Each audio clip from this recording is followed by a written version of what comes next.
تیرے قرآن کو بھولے، تیرے احسان کو بھولے، تیرے قرآن کو بھولے۔ اب جب یہ ہم کہتے ہیں کہ اللہ رب العزت نے کامیابی دین میں رکھی ہے، کامیابی دین میں رکھی ہے، اور اس دین کو انسانوں تک پہنچانے کے لیے اللہ تعالیٰ نے بے شمار انبیاء علیہ السلام دنیا میں بھیجے، کم و بیش 1,24,000 پیغمبر، حدیث کا مفہوم ہے، بے شمار انبیاء علیہ السلام اللہ نے بھیجے، اور یہ سارے انبیاء علیہ السلام ایک ہی بنیادی بات لوگوں تک پہنچانے کے لیے تشریف لائے تھے کہ یا ایھا الناس قولوا لا الہ الا اللہ تفلحون، اے انسانوں تم کہہ دو،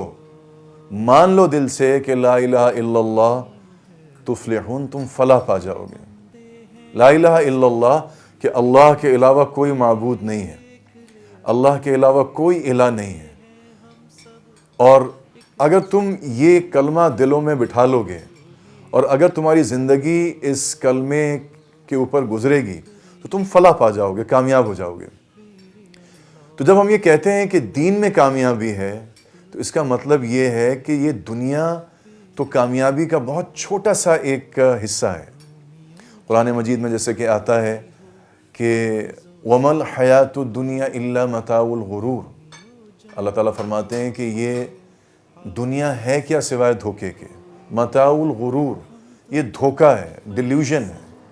یہ پوری کی پوری جو دنیا ہے، جو کچھ مجھے اور آپ کو نظر آتا ہے صبح سے شام تک، یہ سب دھوکہ ہے۔ یہ دھوکہ کیوں ہے؟ یہ دھوکہ اس لیے ہے میرے بھائیوں، دوستوں اور بزرگوں، اللہ تعالیٰ کاش کہ اس کا یقین میرے دل کے اندر بھی بٹھا دے، کاش کہ ہم سب کے دلوں میں اس کا یقین آ جائے کہ یہ دھوکہ کیسے ہے۔ یہ دھوکہ ایسے ہے کہ یہ دنیا تو بہت مختصر ہے۔ ایک واقعہ سناتا ہوں، نبی صلی اللہ تعالیٰ علیہ وسلم ایک دفعہ صحابہ کرام رضوان اللہ تعالیٰ علیہم اجمعین کے سمرہ آپ ایک راستے سے گزر رہے تھے، تو یہ کئی دفعہ یہ واقعہ میں نے علماء سے سنا، آپ نے بھی ہو سکتا ہے سنا ہو، لیکن بار بار یاد دہانی کرنے کی ضرورت پڑتی ہے، ایک دوسرے کو بار بار یاد دہانی کرانے کی ضرورت پڑتی ہے۔ تو آپ جب گزر رہے تھے اپنے صحابہ کے ساتھ حضور صلی اللہ تعالیٰ علیہ وسلم، تو آپ نے دیکھا آپ کے راستے میں ایک گلا سڑا ایک بکری کا بچہ پڑا تھا وہاں پہ۔ تو چونکہ آپ علیہ السلام اپنے صحابہ کو تعلیم فرماتے تھے، اور صحابہ آپ کی صحبت میں سیکھتے تھے، اور صحابہ تھے ہی صحبت سے، تو آپ علیہ السلام نے صحابہ سے فرمایا، ہاں بھائی تم میں سے کون ہے جو اس بکری کے بچے کا خریدار ہے؟ تو سب صحابہ کرام رضوان اللہ تعالیٰ علیہم اجمعین نے ایک دوسرے کی شکل دیکھی، اور ان کی سمجھ میں نہیں آیا اس وقت کہ آپ علیہ السلام یہ کیوں فرما رہے ہیں۔ تو پھر ایک صحابی نے عرض کیا، یا رسول اللہ صلی اللہ تعالیٰ علیہ وسلم، اس بکری کے بچے کی اگر اس کے مالک کے دل میں ذرا بھی وقت ہوتی، اہمیت ہوتی، تو وہ یہاں چھوڑ کے کیوں جاتا ہے اس کو؟ اس بکری کے بچے کی اس کے مالک کے دل میں اگر ذرا بھی اہمیت ہوتی تو وہ یہاں پھینک کے کیوں جاتا ہے اس کو؟ تو پھر آپ علیہ السلام نے ارشاد فرمایا کہ جس طرح سے یہ گلا سڑا بکری کا بچہ تم سب کی نگاہوں میں اس کی کوئی حیثیت نہیں ہے، ہیچ ہے، اور یعنی بالکل کم حیثیت ہے، اسی طریقے سے یہ پوری کی پوری دنیا اللہ کی نگاہوں میں اس کی حیثیت اتنی بھی نہیں جتنی تمہاری نظر میں اس گلے سڑے بکری کے بچے کی، اتنی حیثیت بھی نہیں۔ تو یہ دنیا تو بہت مختصر ہے، کتنے سال ہم جی لیں گے؟ 60 70 80 90 100 سال، اور اس کے بعد کیا ہوگا؟ اس کے بعد تو اپنے رب سے ملنا ہے ہم سب نے، اور اس دنیا میں اللہ رب العزت نے آنے کی ترتیب تو بنائی ہے، جانے کی کوئی ترتیب نہیں ہے۔ یعنی ترتیب آنے کی یہ ہے کہ پہلے دادا جان اس دنیا میں تشریف لائیں گے، پھر بابا جان آئیں گے، پھر پوتے آئیں گے، یہ ترتیب اللہ رب العزت نے بنائی ہے، لیکن اس دنیا سے جانے کی کوئی ترتیب نہیں ہے۔ یعنی یہ ضروری نہیں ہے کہ دادا جان ہی پہلے جائیں گے یا بابا جان ہی پہلے جائیں گے، ہو سکتا ہے کہ دادا جان باقید حیات ہوں اور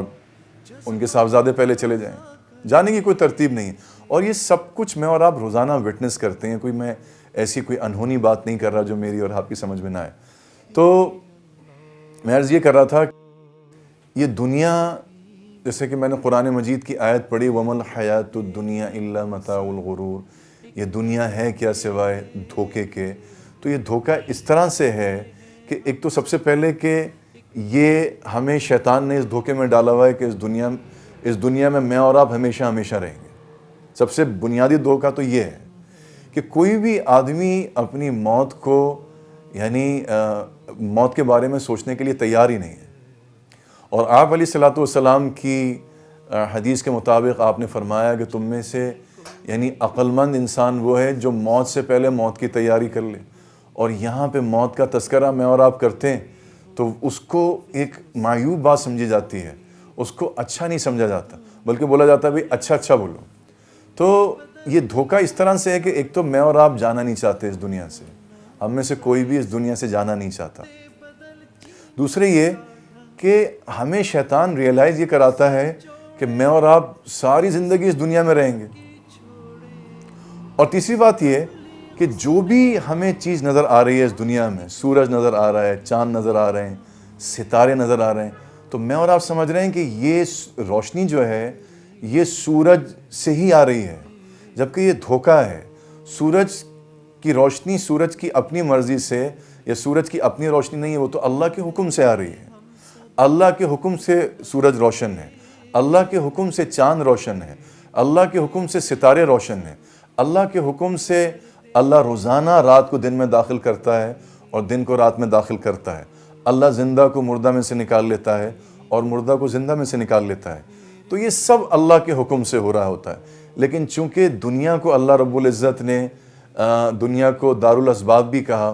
ہر شے یہاں سبب سے بندھی ہوئی ہے، تو ہمیں وہ سبب نظر آتا ہے مگر اس سبب کے پیچھے اللہ رب العزت کی ذات عالی ہمیں نظر نہیں آتی. تو اس لیے یہ دنیا دھوکہ ہے. امتی ان کا کہہ کر ہے طلبگار جنت، مصطفیٰ کی یہ امت ہے طلب